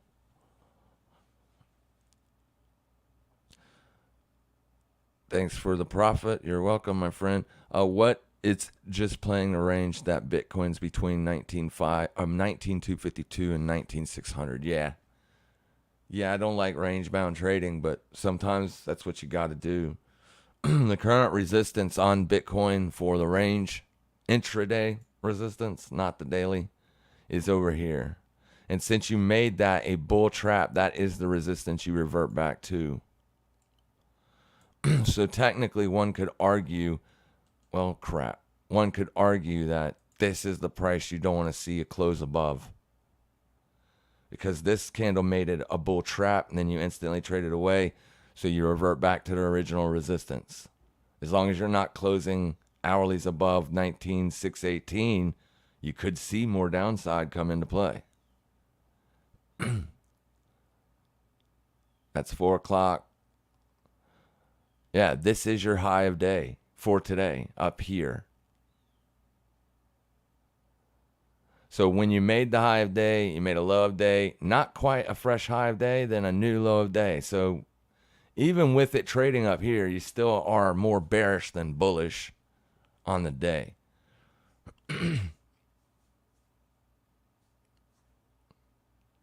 And if we close an hourly above 144.634, because we're going to end the stream soon, if you guys took this short trade on USDJPY moving forward today, later on today, if you close an hourly above this level, go ahead and exit the position. Usually what I will do is if an hour goes by and it's still trading at my entry, I will just close the position. Because then the way I look at it is if I'm on the right side of the market, it should roll over pretty much instantly. It kind of did. So I don't like the fact that it wants to push back up. But not where my entry is. This is the line that I'm watching. I just marketed into this when I didn't get filled on the push up. That's why I got such a low, terrible entry. So yeah, you don't want to see an hourly close above 144.634 on the OANDA exchange. If you do, just exit the trade. We'll hit it tomorrow. We'll try to get it. Monday, not tomorrow, but Monday. I keep forgetting today is Friday. That storm's got me all screwed up. I missed the day because of electricity. That's not true. I live in New York. I use Hanco Trade. You know, Hanco Trade is an offshore brokerage. It is true what I said. Leverage goes up to 500x. Thank me later. You're full of shit. That is an offshore broker. If you want to live in America and trade with an offshore exchange, you can get higher leverage. If you trade on an exchange that is in America, licensed in America, you will not get higher than 50x leverage. Just can't. It's the law. If you're trading an offshore broker, that's different. Completely different. And not what I said. It's just like crypto exchanges. I don't trust really any of them. But, I'm trading on an offshore exchange. But Bitget is licensed in America. That's the reason I like it the best. Also, it's got the lowest fees out of every other crypto exchange. Link in the description. Yeah, you can trade any exchange you want. If you trust them, if you want to put money over there, go ahead. It's not my call. It's your call. I trust American licensed companies because I stand a better chance on getting my money back if the exchange goes offline tomorrow, right? If your exchange just closes the door tomorrow, all of your money is gone. There's nothing you can do about it. If you got 50 or 60 G's sitting in an offshore brokerage account and they close the door, that's going to hurt. I don't care how rich you are. That will hurt. So this is why I like and talk about licensed exchanges. You stand a better chance on getting your money back should something terrible occur, like when the Swiss franc dropped the peg, for instance. When Euro and Swissy fell to the absolute bottom, a lot of exchanges went out of business that day. And had you been with one that was terrible and not licensed in America, your money was gone.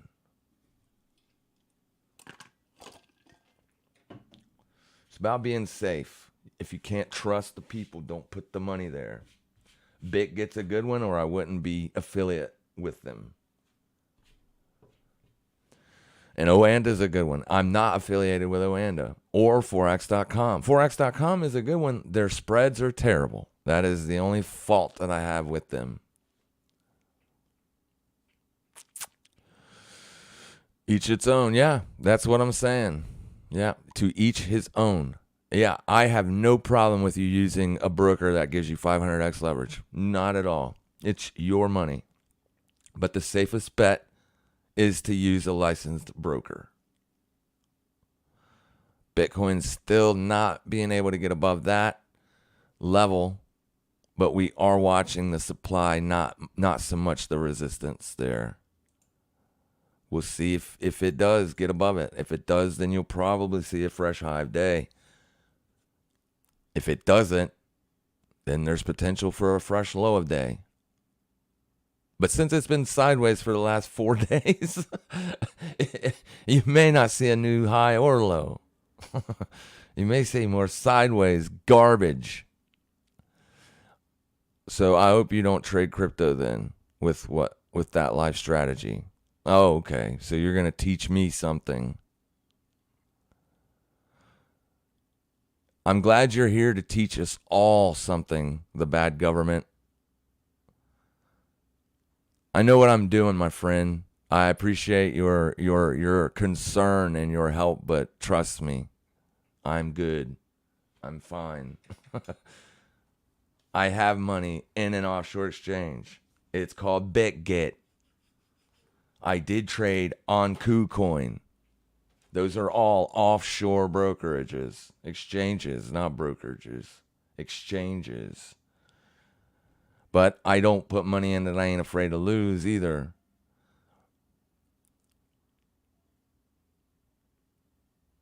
Cruise lines getting punished. They've been getting punished for a long time. If they're getting beat up worse today, there could be some news. I don't have any over here. You have to give me your ticker, and I'll look at it. I don't have any right offhand. I could probably do this and see if one of them's up there.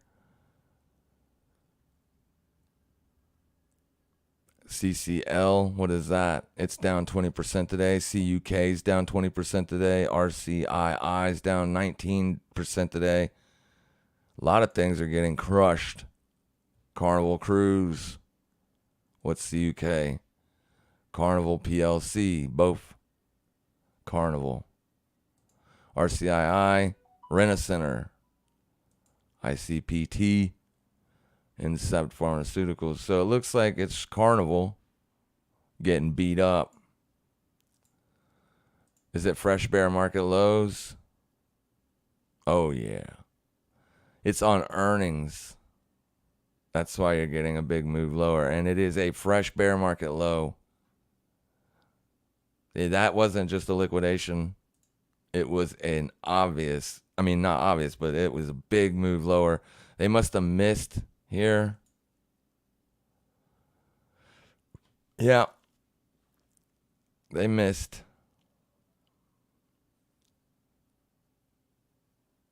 Estimated was a 4.93 billion. You got 4.305. That's a miss by $500 million. Not good. They're taking a beating because of it. Yeah, I mean, I haven't owned any cruise lines since the vid, because they got decimated. You're even taking out March 2020 lows today. Yeah, I don't know how much downside you're going to see based on this, but I mean, people were probably buying it based on those lows. That's why you're seeing an outsized move today, because you can tell or see here on the bear market that this current bear market, you didn't even get down to those lows. But today, you're under them. It's brutal. Brutal. Got close, but no cigar. It's going. Down 20%. It's bad. US 10-year might be finding a little bit of support there. Where's the dollar at? Where did you go, DXY? Up 0.6%. So dollar's still up pretty good on the day. Not offering help. Enjoy the stream, brother. I know you're not. You're being a smart ass. That's all. You're no sweat off my balls, bro. You know what I mean? You're nothing to me. Just a heckler. I'm okay with you. You're good. I didn't kick you out. I don't do that. Bitcoin still under supply. We'll see if it holds or not. But we're going to close her down here in a minute, because I do got stuff I got to do. We've been going a little bit long. Thank you guys for being here. Let me see real quick. Took a long from intraday support and took profits, got my lunch money, and going to let the rest of the position run. Thanks for the education you provide. You are welcome. Nice move. You can trade Lindsay as a meme coin. Yeah, I read that. I'm just reading a few of these bottom ones because I know I did skip those comments. Do I consider fair value gaps and order blocks in your trading? Here's the thing. I don't know him personally. The inner circle trader, he coined those terms. There's no other trader in the world that uses those terms. They're his terms, but they are the same thing. His order blocks is the same thing as supply. He will tell you that it's not, and you have to buy his course before you can learn why that is. But it's the same thing. And he didn't invent it. We've been trading this same stuff profitably for years. He didn't invent it. He's just got a massive following. He's a really good YouTuber. He might be a good trader. I don't know. I see his videos on his profitable trades. He doesn't show live trades live like we do here. So that way you can be accountable on your wins and losses in real time. He doesn't do that. He just shows you his winning trades time lapsed. I could do that every single day. I could make a YouTube video like that every day if I wanted to. So he didn't invent the strategy. He just threw some different words to it. But yeah, we do. We look at supply zones, demand zones. A fair value gap, I have no idea what that is. I have no idea. I would have to take his course to learn what it is. I don't really care what it is. So my answer to that is no. There are other things that people use words such as inefficiencies. So if what he's calling a fair value gap is an inefficient zone, then yeah, it's the same thing. An inefficiency is when you trade away from a price level really, really quickly. Okay? Like really quickly. That puts an inefficiency in the market, meaning there's likely to be a retest in the future to that region to fill in that inefficiency. I'm not going to get into like you don't have to worry about inefficiencies and all that stuff to be a profitable trader. I swear you don't. You can be a profitable trader just trading daily resistance and support levels. That is it. That is all you need. And you can make a strategy out of that. YouTubers are going to be YouTubers. They're going to have different terms for the same things. And in a lot of scenarios, they're not even going to be right about those terms. But him, he seems to know what he's talking about. Like I said, I've seen him do nice little trades on those recap videos. It is what it is. I'm not saying that he can't trade or anything, but those are his terms. And in fact, I do know for a fact because someone told me, another YouTuber, that man striked his channel. He striked his channel because he thinks he owns the word order block and that. So I don't talk about the stuff out of fear of him striking down my channel. He is a piece of garbage for doing that. He ain't the only YouTuber out there. I don't have much respect for him, but I don't know if he's good or not, right? He might. He's going to act like he's good and say he's good. He's got a huge following, so he must be good, right? If that's what determines good or not. But when he starts doing free live streams on YouTube, taking positions at least twice a week for you guys, he ain't got nothing on me. Y'all have a fantastic day. If you like the video, make sure you like the video. If you dislike the video, make sure you dislike the video. Thank you all for being here so much. If you have any other questions, you can drop it down in the comment section. I will read over them. I read every single comment. And we will see you Tuesday morning, bright and early, for another free live trading session. Y'all have a fantastic day. Make sure you trade safe. Make sure you trade smart. And as always, happy trading, everybody.